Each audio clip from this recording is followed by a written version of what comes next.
সেনাবাহিনীর সর্বোচ্চ স্তরে আলোচনার পর সে দেশে প্রত্যাবর্তন করবেন। শেখ হাসিনা যিনি ঘোষণা দিয়েছেন ডিসেম্বরে তিনি ফিরবেন, আগেও ফিরতে পারেন বলে আলোচনা হচ্ছে, সেখানে আসলে ভারতের অবস্থান কিছু আছে কিনা? যেমন শেখ হাসিনা যখন গেলেন তখন বাংলাদেশ থেকে তাকে বাংলাদেশের হেলিকপ্টার সেনাবাহিনীর বিমানে তিনি গেলেন, করে গেলেন তিনি সেখানে, কিন্তু সামরিক বিমানে। কিন্তু ভারত অ্যারেঞ্জমেন্ট ছিল, ভারত তাকে রিসিভ করলো বা তার সেই পুরো গ্রিন সিগন্যালেই সেখানে গেল। এখন আসলে ভারতের ভূমিকা কি হবে আসার ক্ষেত্রে, যখন তিনি বলছেন ডিসেম্বরে ফিরবেন, আত্মসমর্পণ করবেন? সেটা তো ভারত সরকার আবার আপনার পরে কোনো একদিন আপনাদের ওখানে হেডলাইন হবে, চর্চা হবে, খুব আলোচনা হবে। সেটা হচ্ছে ভারত সরকার তো ঘোষিত সিদ্ধান্ত, তিনি যা চাইবেন সেটার ব্যবস্থা করে দেবেন। বলেছেন না তিনি আমাদের এখানে আছেন। এখন তিনি আমাদের নীতি হলো, তিনি এর আগে বলেছেন অফিসিয়াল ব্রিফিং এ, আমি বলছি কোনো মানে অফ দ্য রেকর্ড না, সেটা হচ্ছে তিনি যা চাইবেন সেটাতে ভারত সরকার সহায়তা করবে, এটা তো ঘোষিত নীতি ছিল। কিন্তু সেদিন এই প্রশ্নটা হওয়ার পরে পররাষ্ট্রমন্ত্রীর মুখপাত্র যে জবাব দিয়েছিলেন, জানি না আপনি দেখেছেন, সেই প্রশ্নের উত্তরে তিনি বলেছিলেন যে আমরা তো, আমাদের কাছে তো একটা বন্দি প্রত্যার্পণের রিকোয়েস্ট এসছে, আমরা যাই সিদ্ধান্ত নেবো সেটা সেই অনুযায়ী সিদ্ধান্ত নেবো। সেরকম তিনি বলেছেন। আচ্ছা, এই প্রশ্নটা সর্বশেষ ইন্টারভিউতে শেখ হাসিনাকে প্রশ্ন করেছিল এএফপি, যে আপনি তো বলছেন কিন্তু পররাষ্ট্র মন্ত্রণালয় ভারতের এই জবাব দিয়েছে। তিনি বলছেন পররাষ্ট্র মন্ত্রণালয় তো স্বাভাবিক, তাদের পক্ষে তো সময় লাগবে এসব বিচার বিবেচনা করতে, এতটা তো প্রয়োজন নেই, কারণ এখন তো আমি নিজেই ঠিক করেছি যাব। বলে আর বৈশ্ব এক্সট্রাডিশনের কি প্রয়োজন, আমি তো নিজেই নিজেকে এক্সট্রাডাইট করছি ভারত বলছে। এটা তিনি সর্বশেষ ইন্টারভিউতে বলেছেন। আগামী কাল পরশুর মধ্যে আরো কিছু বেরোবে, তাতে যদি কোনো লাইন চেঞ্জ হয় তখন জানাতে পারবো। আপাতত তারও ঘোষিত সিদ্ধান্ত হচ্ছে তিনি ডিসেম্বরে যাবেন। আচ্ছা, তাহলে কিভাবে যাবেন এরকম যে স্বাভাবিকভাবে ভারতীয় যে সাধারণ নাগরিকদের পরিবহনের কোনো বিমানে করে তিনি টিকিট কেটে তিনি বাংলাদেশে ঢুকে পড়বেন, এইরকমই, এতই সিম্পল? সেটা তো যদি টিকিট কেটে দেয়, তিনি যদি গেলেন বিমানে, কিন্তু প্রশ্ন হচ্ছে সেই বিমানে আবার বাংলাদেশ সরকারকে তো সেইভাবে তাকে গ্রহণ করতে হবে যে ওই ট্রাভেল ডকুমেন্টটাকে তারা অ্যাকসেপ্ট করবেন কি করবেন। সেটা নিশ্চয়ই যাওয়ার আগে একটা দুদেশের সরকারের মধ্যে আলাপ আলোচনা হবে। যেমন তিনি যখন ঢাকা ছেড়ে ভারতে এসেছিলেন তখন দুদেশের সর্বোচ্চ স্তরে, সেনাবাহিনীর সর্বোচ্চ স্তরে আলোচনার পর সিদ্ধান্ত হয়েছিল। এখানেও আমার মনে হয় ফেরার আগে তিনি যখন দেশে প্রত্যাবর্তন করবেন তখনও সেই ধরনের একটা আলাপ আলোচনা হওয়ার সম্ভাবনা আছে। তাহলে আপনার বিশ্লেষণ কি? আপনি তার ইন্টারভিউ করেছেন, আপনি সরকারের সাথে কথা বলেন, পররাষ্ট্রমন্ত্রীর সাথে নিয়মিত আপনার অ্যাক্সেস আছে, কথা বলেন, ফলে সব মিলিয়ে বাংলাদেশের অবস্থানটাও আপনি দেখছেন। এখন আপনার বিশ্লেষণ কি? ডিসেম্বরে কি শেখ হাসিনা ফিরতে পারবেন দেশে, বা ফিরবেন? দেখুন, আমি তার ঘোষণার উপরই ভরসা করছি, তাই না? সেটাই একমাত্র সোর্স। কারণ তিনি যদি ঘোষণার পরে না ফেরেন সেটা তো তার বিষয়, তখন তো মনে হয় আরো কিছু আলোচনা করা যাবে। এখনো পর্যন্ত তিনি ফিরবেন, এটা তার সিদ্ধান্তে তিনি অটল। তাতে যাই হোক, কিন্তু বলেছেন না মৃত্যু পর্যন্ত হতে পারে, তাহলেও ফিরবেন বলেছেন। নেতাকর্মীরাও কি তেমনই বলছেন? একই লাইনে কথা বলছেন নেতাকর্মীরা যারা আছেন?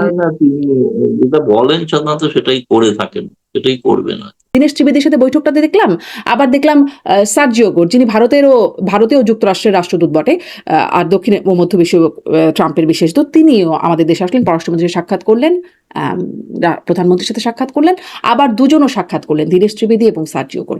এগুলোর একটা প্রভাব কি পড়ছে? না, এটা তো আমেরিকাকে আপনাদের জিজ্ঞেস করা উচিত। আপনারা ঢাকায় এসে হঠাৎ ভারতের হাই কমিশনের সঙ্গে দেখা করবেন, কিন্তু আমি কিন্তু যে হোটেলে ছিলেন সেই হোটেলে সাক্ষাৎ হয়েছে না। তিনি কেন সাক্ষাৎ করলেন, তার যে গোলকে প্রশ্ন করার যদি সাহস থাকে বাংলাদেশে, শহীদুর রহমানের করা উচিত। তিনি জানতেন তো কার সঙ্গে সাক্ষাৎ হচ্ছে, না তা তো না। আমেরিকাকে প্রশ্ন করার সাহস নেই বাংলাদেশে, এটা এতটা পারেন। যুক্তরাষ্ট্র দুটোকেই প্রশ্ন করে। ওখানে আওয়ামী লীগের লোকেরা ডিম ছুটবে, সেখানে প্রশ্ন করতে পারেন না, আপত্তি করতে পারেন। যুক্তরাজ্যের প্রধানমন্ত্রীকে কড়া চিঠি দিন, এটা দিতে পারেন, দেওয়া সম্ভব না। আপনি দিতে পারেন কোথায়? ভারতে। যেগুলো ঢাকায় এসে কি কি করবেন সবটাই তো বাংলাদেশের পররাষ্ট্র মন্ত্রণালয় তো জানে, তাই না? এবং সেদিনের বৈঠকের পর শুনলাম তো আবার নৈশভোজটাও হয়নি। খাবার পছন্দ হয়নি সার্জিগোরের, না কি হয়েছে বলতে পারবো না, নৈশভোজটাও বাতিল হয়ে গেল। বলা যায় না, ওখানে হয়তো শুটকি ফুটকি দিয়েছিলেন, তিনি হয়তো খান না শুটকি, তিনি চলে গেছেন আছে অন্য জায়গায়, যে হোটেলে ফিরে গিয়ে খেয়েছেন। আবার কেউ নানা রকম রুটিও দিচ্ছে। আওয়ামী লীগের নেতাদের সঙ্গে নাকি গোপন বৈঠক করেছেন। এনএসসিবিরও জানি, এনএসসিবির সঙ্গে তিনি বাংলাদেশের রাজনৈতিক পরিস্থিতি নিয়ে আলোচনা করেন, এটাও আমি জানি। এটাও আমি জানি তিনি জানতে চেয়েছেন কোন দলের কি অবস্থা, মানুষ কি ভাবছে সেটাও জানতে চেয়েছেন। দীনেশ ত্রিবেদী যতটুকু বুঝেছেন তিনি এই তো কদিনের মধ্যে সেটাও তাকে অবহিত করেছেন। এবং দীনেশ ত্রিবেদীর বক্তব্য হচ্ছে যে তিনি সার্জেই বোস তার খুব ব্যক্তিগত বন্ধু। এর আগে ভারতে ধরেন সেই 2+2 বৈঠকে সেখানেও বাংলাদেশের নির্বাচন, বাংলাদেশের পরিস্থিতি নিয়ে আলোচনা হয়েছে। এখন আবার বাংলাদেশে এসে, মানে আগে ভারতে হয়েছে, এখন বাংলাদেশে এসে ভারত আর যুক্তরাষ্ট্রের এটা তো আপনাদের উচিত ট্রাম্পকে এক্ষুনি জিজ্ঞেস করা কেন এরকম করছে, এটা জিজ্ঞেস করা উচিত না ট্রাম্পকে। বা বাংলাদেশে যিনি রাষ্ট্রদূত কিন্তু হাতের কাছে আছে, তাকে জিজ্ঞেস করবেই যে হঠাৎ কেন এসে এখানে এসে ভারতের কার সঙ্গে দেখা করছেন, ভারতের একজন হাই কমিশনার, তার এখানে ভূমিকা কি, তার সঙ্গে কেন দেখা করছেন। আচ্ছা, ইন্টারেস্টিং হচ্ছে পররাষ্ট্র মন্ত্রণালয়ের ব্রিফিং আমি কিন্তু প্রশ্নটা করি, আমি প্রশ্নটা করি যে এরকম শুনলাম যে সার্জেই বোস হাই কমিশনারের সঙ্গে দেখা করেছেন, হঠাৎ কি ব্যাপার, কেন দেখা করছেন? ওরা বললেন আমরা তো জানি না দেখা করছেন। ভারতে বসে রাজনৈতিক কর্মকাণ্ড চালাতে পারবেন না শেখ হাসিনা, এটি মোদী সরকারের সিদ্ধান্ত। মানে বিষয়টি একটু বিশ্লেষণ করবেন, আসলে মোদী সরকারের সিদ্ধান্তটা কেমন বা সুনির্দিষ্টভাবে কি? বহু পুরনো সিদ্ধান্ত। বাংলাদেশের মানুষের স্মৃতিশক্তি দুর্বল। কারণ যখন মনে আছে হাদি হত্যার পরে বাংলাদেশ একটা কড়া বার্তা এবং পাঠিয়েছিল ভারত সরকারের কাছে, পররাষ্ট্র মন্ত্রী তখন একটা লিখিত জবাব দিয়েছিল। লিখিত জবাবে বলা আছে শেখ হাসিনা আমাদের এখানে আছেন, কিন্তু তাকে আমরা কোনো রাজনীতি করতে দিই না। এটা ভারত সরকারের ঘোষিত নীতি। আমি বলছি সেই হাদি হত্যার সময়কার। এখন তখনকার তো ফলে অনেক স্মৃতিশক্তি অনেকের দুর্বল, অনেকে ভাবছেন কিন্তু গোটা যে রিপোর্টটা, এটা তো কোনো পার্লামেন্টে আলোচনা হয়নি, এটা অনেকের ভুল ধারণা। পার্লামেন্টে কোনো আলোচনাই চলছে না, কারণ বিরোধীদের হাঙ্গামার কারণে বন্ধ হয়ে যায়, স্থগিত হয়ে যায়। কিন্তু যেটা হয় যে ভারতের পার্লামেন্টে বিভিন্ন মন্ত্রণালয় তাদের স্ট্যান্ডিং কমিটির যে রিপোর্ট সেগুলো জমা পড়ে একের পর এক। তাতে তারা যে রিপোর্ট দিয়েছিলেন তাতে সরকার কি ব্যবস্থা নিলেন সেটা তখন অ্যাকশন টেকেন রিপোর্ট হিসেবে জমা দেন। এই দিনের ঘটনায় যেটা ঘটেছিল, ইনফ্যাক্ট আমি সেই রিপোর্টটা তো পেয়েছি এবং পুরোটাই পড়েছি, তাতে একটা অংশ আছে শেখ হাসিনা প্রসঙ্গ, বাকিটা ভারত বাংলাদেশ দ্বিপাক্ষিক সম্পর্কের বিষয় রিপোর্ট। তাতে বলা আছে, সে কথা পরিষ্কার কথায়, এ ব্যাপারে সর্বসম্মতি ভারতের সকলেই, শেখ হাসিনাকে প্রত্যার্পণ করা যাবে না। কারণ এটা ভারত সরকারের সিভিলাইজেশন, একটা এক ধরনের সংস্কৃতি, কেউ বিপদে পড়লে তাকে আশ্রয়। তাহলে এটা একটা দ্বিচারিতা না? মানে তিনি সবই করছেন, রাজনৈতিক নির্দেশনা দিচ্ছেন, কর্মসূচি দিচ্ছেন, বলছেন না যে প্রকাশ্যে বেরিয়ে এসে যে সভা করছেন না তো প্রকাশ্যে যে আজকে আমি এদের সঙ্গে মিটিং করলাম, করে সিদ্ধান্ত নিলাম। ঘরের মধ্যে একটা বৈঠক হচ্ছে। রাজনীতির তো ঘরোয়া ভার্সনও আছে, এখন রাজনীতির ঘরোয়া ভার্সন আছে, ভার্চুয়াল ভার্সন আছে। ভার্চুয়াল কর্মীদের দিচ্ছেন, সেটা তো গণমাধ্যমকে তো এখন আটকানো যাবে না। সোশ্যাল সামাজিক গণমাধ্যমকে আটকাবেন কি করে, কে আটকাবে? সার্ভারটা কোথায়? ভারতের হাতে তো সার্ভার নেই যে ভারত সুইচ অফ করে দেবে আর বন্ধ হয়ে গেল সব। ভারতের সিদ্ধান্তটা কি গৌতম লাইরি? আমার প্রশ্নটা এখানে যে শেখ হাসিনা মানে রাজনৈতিক কর্মকাণ্ড করতে পারবেন না, এই পারবেন নার মধ্যে ভার্চুয়ালি করতে পারবেন, ঘরোয়া রাজনীতি করতে পারবেন, শুধুমাত্র মাঠে ময়দানে বেরিয়ে রাজনীতি করতে পারবেন না, তাই কি? ভারত সরকার তো বলছে রাজনীতি তিনি করছেনই না। কোথায় রাজনীতি করছেন? আপনারা রাজনীতি করছেন, আমরা তো বলছি রাজনীতি তো করছেন না। আওয়ামী লীগের কোন পোস্টারটা নিয়ে কিছু জানিয়ে মিটিং করছেন, এরকম তো কিছু করছেন না। কিন্তু আওয়ামী লীগ কর্মীদের নির্দেশনা দিচ্ছেন বন্ধ করে, সেটা কি করে সেখানে এখন কি করে? আপনারা মনে করছেন আমরা সাংবাদিকরা খবর রাখার চেষ্টা করি, যারা ডাকাত করেন তাদেরকে আপনিও অনেক ইন্টারভিউ নিয়েছেন, তাই না? ইন্টারভিউ নিয়েছেন, তারা কি বলছেন, কেমন দেখলেন শেখ হাসিনাকে, এমনও কথা শোনা যাচ্ছে, চমৎকার দেখেছেন, খাওয়া দাওয়া করেছেন, কেমন আছো ইত্যাদি, সবই তো তারাই তো বলেছেন না, আপনাদের সাংবাদিক তো বলছেন। ফলে কিন্তু ঘরের মধ্যে কি আলোচনা হলো না হলো সেখানে তো আর কিছু সেরকম কিছু তো প্রকাশ্যে শেখ হাসিনা কিছু বলছেন। শেখ হাসিনা তো প্রকাশ্যে বলছেন, শেখ হাসিনার কথাগুলো একদম সবাই শুনছি আমরা, তারপরেও বলছেন না তিনি ফিরবেন, তিনি নির্দেশনা দিচ্ছেন। ইন্টারভিউতে বলছেন না, রয়টার্স দিয়ে শুরু করেছেন, এখন শেষ হবে ভারতের আরো 13টা, আমি সর্বশেষ খবর জানি 13টা সংবাদ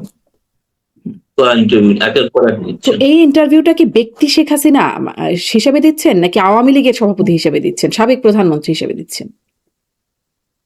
তিনি তো আওয়ামী লীগের সভানেত্রী, সেই হিসেবেই দিচ্ছেন। তার তো সেটি একটা এইভাবেই রাজনৈতিক দেওয়া হয়। পরিচিতির বহিঃপ্রকাশ। ফরমার প্রাইম মিনিস্টার বলে তো বলছেন অনেকে, কিন্তু রয়টার্সে কিভাবে ছাপা হয়েছে, পরিচয় দেওয়া হয়েছে, এফপি তে যেভাবে পরিচয় দেওয়া হয়েছে, ফরমার প্রাইম মিনিস্টার, তাই না? হুম। তার মানে আসলে ভারতের এই কথাটা একরকম মানে মুখের কথা, খুব মনের কথা না। লন্ডনে থাকাকালীন তারেক রহমান যা যা করেছিল তাই তাই করছেন। হুম। লন্ডনে থাকাকালীন তিনি কি রাজনীতি করেননি? কিন্তু লন্ডনের তো এরকম কোনো নির্দেশনা ছিল না যে তিনি রাজনীতি করতে পারবেন না। করেছেন, গুদাম করেছেন টিকিটের, সবই তো করেছেন লন্ডন থেকে, তাই না? দুটো বিষয় নিয়ে কথা বলছি একই সাথে, শেখ হাসিনার প্রত্যর্পণ আর শেখ হাসিনা রাজনৈতিক কর্মকাণ্ড করতে পারবেন কিনা। তাহলে মানে আমি যদি কনক্লুশনটা নিই, যেমন চলছে শেখ হাসিনা যেভাবে রাজনৈতিক নির্দেশনা, কথাবার্তা, নেতাকর্মীদের সাথে কথা বলছেন তেমনই চলবে, কোনো পরিবর্তন হবে না। বলছি যেটা শেখ হাসিনা করে চলেছেন সেটা করে যাবেন, আচ্ছা। তাতে তো ভারত সরকার তো বাধা দেয়নি। কিন্তু ভারত সরকারকে আপনি যদি জিজ্ঞেস করেন এগুলো হচ্ছে কেন, বলবে কই রাজনীতি তো করতে দিইনি। আচ্ছা, মানে মুখে বলবে না, কিন্তু ভেতর ভেতর যা হচ্ছে তাই হবে, মুখে শুধু বলা হবে না। না, মুখে তো এটাই বলবে, মুখে তো এটাই বলবে আমরা তো রাজনীতি করতে দিইনি। তিনি কোথায় রাজনীতি করছেন আমরা তো জানি না। তাহলে কি ভারতের বিষয়টা এরকম যে প্রকাশ্য রাজনীতি করতে পারবেন না, গোপনে করলে কোনো সমস্যা নাই, মানে এটা হচ্ছে ভারতের অবস্থান? না, গোপনে করছেন কোথায় সেটাই তো ভারত সরকার জানে না। ভারত সরকার বলছেন রাজনীতি তিনি করছেনই না। আপনারা এই যে আপনি বলছেন তো বললেন যে এটা তিনি তো সংবাদপত্রে ইন্টারভিউ দিচ্ছেন, নেতা কর্মীদের সঙ্গে ঘরোয়া বৈঠক করছেন, নির্দেশনা সেটা তো দিচ্ছেন। রাজনীতি করছেন নাকি পারিবারিক সুখ দুঃখের আলোচনা করছেন আমরা তো জানি না। আচ্ছা, আবার এবারে প্রত্যর্পণ বিষয়ে তাহলে কি ওটা যে মোটামুটি ভারত সিদ্ধান্ত নিয়ে রেখেছে যে প্রত্যর্পণটা হচ্ছে না, বা খুব শীঘ্রই তার কোনো সম্ভাবনা নাই? মানে কূটনীতির ভাষার আড়ালে আমি বাংলা করে বলছি, হ্যাঁ। যেটা বুঝতে সুবিধা হয়, দেওয়া হবে না, এই কথাটা কূটনীতির ভাষার মার প্যাঁচে রয়েছে।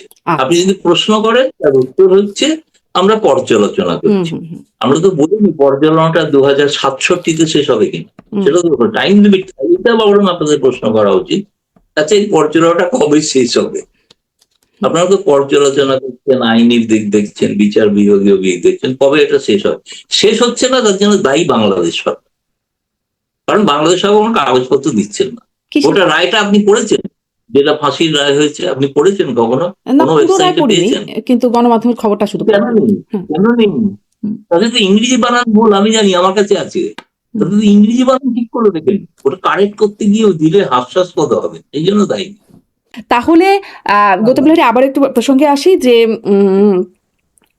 এরপরে ওই যে ভারত বাংলাদেশ সম্পর্কের কথা আপনার সাথে যখন গত অনুষ্ঠানেও কথা হচ্ছিল, তখন আপনি খোলামেলায় বলছিলেন যে সম্পর্ক আসলে স্বাভাবিক হয়নি, যেটি ইউনূস সরকারের আমলে ছিল সেটি এখনো স্বাভাবিক হয়নি, এবং সেটিও বাংলাদেশের কারণেই হয়নি বলে আপনি বলছিলেন। কি কি ভারতের পক্ষ থেকে? আমি প্রশ্ন করছিলাম যে আমরা তো দেখেছি সম্পর্ক উন্নয়নের কথা বলা হয়েছে, নির্বাচিত সরকার আসলে একটা বার্তাও দেখেছি, জয়শঙ্কর আশা ইত্যাদি নানান রকম। আপনি বলছিলেন বাংলাদেশের কারণে হয়নি, কিন্তু তারপরে এবং তার কারণেই প্রশ্নটা ছিল যে ডাক্তার জাহিদকে এয়ারপোর্টে হয়রানি করা, পুশিন করা, তো এগুলো একটা বার্তা, একটা চাপ, আপনি এই বিষয়টা একদম আমাকে খুলে বলেছিলেন। তো এখন কি হলো? এখন আসলে সেরকম কিছু নাই, পুশিন হচ্ছে না। আবার অন্যদিকে দেখা যাচ্ছে প্রধানমন্ত্রীকে নেবার ব্যাপারে দীনেশ ত্রিবেদী বললেন অধীর আগ্রহে অপেক্ষা করছে ভারত। আবার নরেন্দ্র মোদী, আপনার রিপোর্টেই পড়ছিলাম, ভারতের প্রধানমন্ত্রী তিনি বিমস্টেক সম্মেলনে যোগ দিতে তাকে একরকম নজিরবিহীনভাবে তাকে আমন্ত্রণ জানাচ্ছেন, মানে এরকম বিশেষ একটা অ্যাপ্রোচ। এইটা আবার কি হলো যে সম্পর্ক একটা বিশেষভাবে ভারতের উদ্যোগ দেখা যাচ্ছে? না, দেখুন, পরিষ্কার কথা হচ্ছে যে ব্রিক্স একটা আন্তর্জাতিক মঞ্চ, এবং সেই মঞ্চে 11টি রাষ্ট্র সেখানে তারা আসছেন।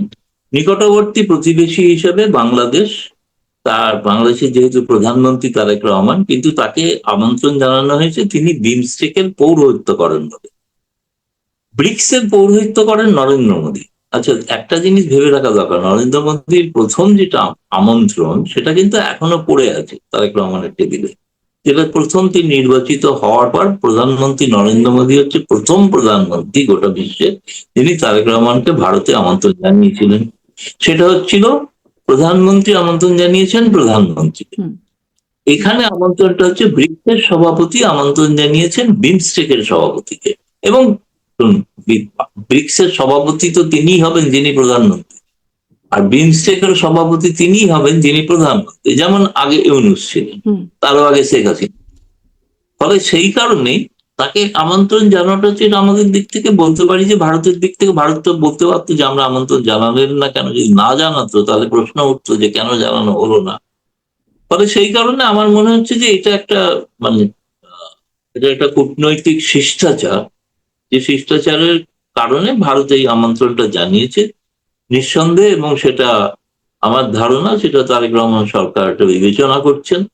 এবং সেপ্টেম্বরের 11-12-তে যে সম্মেলন দিল্লিতে হবে, শিখর সম্মেলন, যেখানে চীনের প্রেসিডেন্ট আসবেন, রাশিয়ার প্রেসিডেন্টের আসার কথা আছে, ইরানের প্রেসিডেন্ট আসছে। ফলে এরকম একটা বহুদেশীয় মঞ্চে আসলে ফলে সেটা কেবলমাত্র ভারতের আমন্ত্রণে আসছেন তা নয়, তিনি ব্রিক্স এর আমন্ত্রণে আসছেন।